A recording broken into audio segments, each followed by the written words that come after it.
My name is Berenice. I'm half Swiss, half Italian. Grew up in Switzerland and my mother tongue is French. Studied abroad, traveled a lot, and then moved to San Francisco 2.5 years ago as a tech reporter.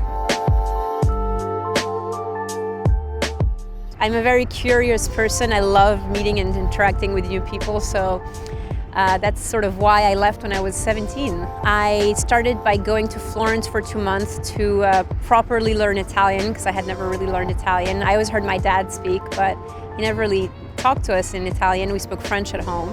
Then I took a photography course in Paris, and then I went to Costa Rica for a humanitarian trip to help build houses. I mean, I'm tiny, but you know, it was really a great experience. And then started college in London. I studied international relations for 3 years. I love discovering new places and meeting new people and, you know, sort of learning about how they live and how they work and their take on life and, you know, whether they have a different religion or a different perspective. I think it's the most enriching thing. I mean, especially as a reporter, you know, to have these different cultures inform your writing, it's just, you really have to be open to diversity in order to have rich content. You know, the passion of writing really came early on in my early teens. I mean, I loved writing essays and dissertations, and I got really excited about just being able to compose thoughts and words and put them down on paper and rearrange them. And it's just, it actually, like, life made sense when I wrote. And so it was just such a wonderful feeling.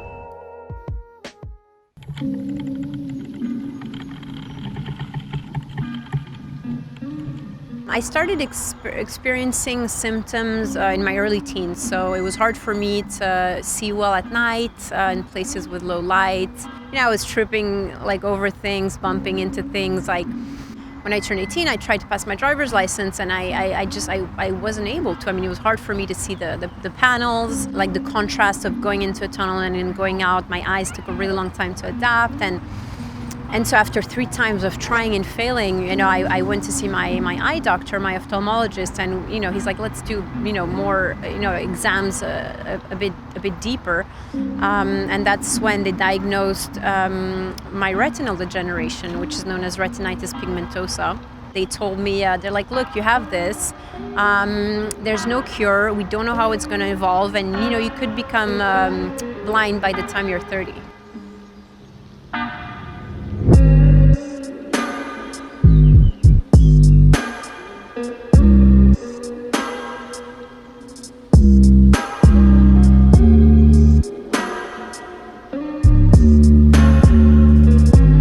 I'm 31 years old today, so I've built, you know, some resilience over the years. But it's true, when you're 18, you know, I was off to college, which is a whole new experience. I was going into a different city.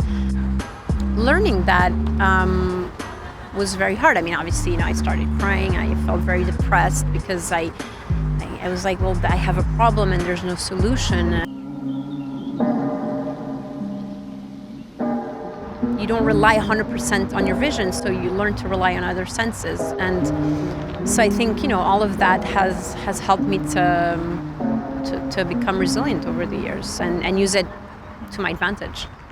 Okay, it's part of me, but it doesn't define who I am. I'm not a disabled person. I'm not a crippled person. I'm not a different person. It's, you know, it's accepting that it is a part of you, but that it doesn't define you. So accepting it is also saying, well, I have other qualities, I have other abilities that allow me to do all these things in my life.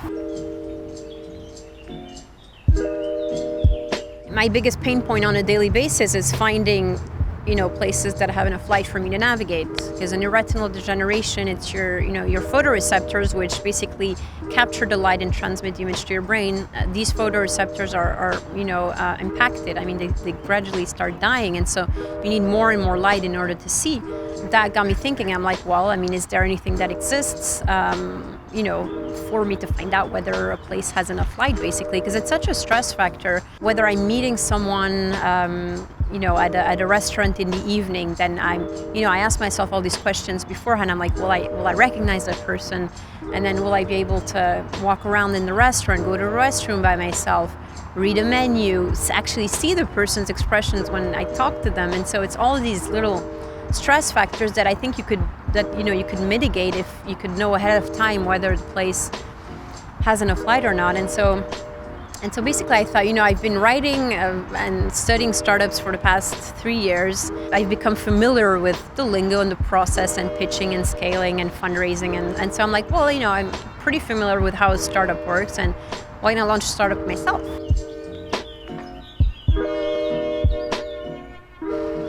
What's interesting is that, a lot of people will always say like, oh, entrepreneurs, they have to be careful about, blind spots, things they don't see coming, and obstacles, and they have to. And I literally have blind spots in my vision. I literally have blind spots where, I won't see things, and it'll take me longer to reconstruct an image. And so I've had to learn to work around these blind spots and function, around that. And so I think my brain works twice as hard as someone normal because it constantly needs to fill in the gaps, basically.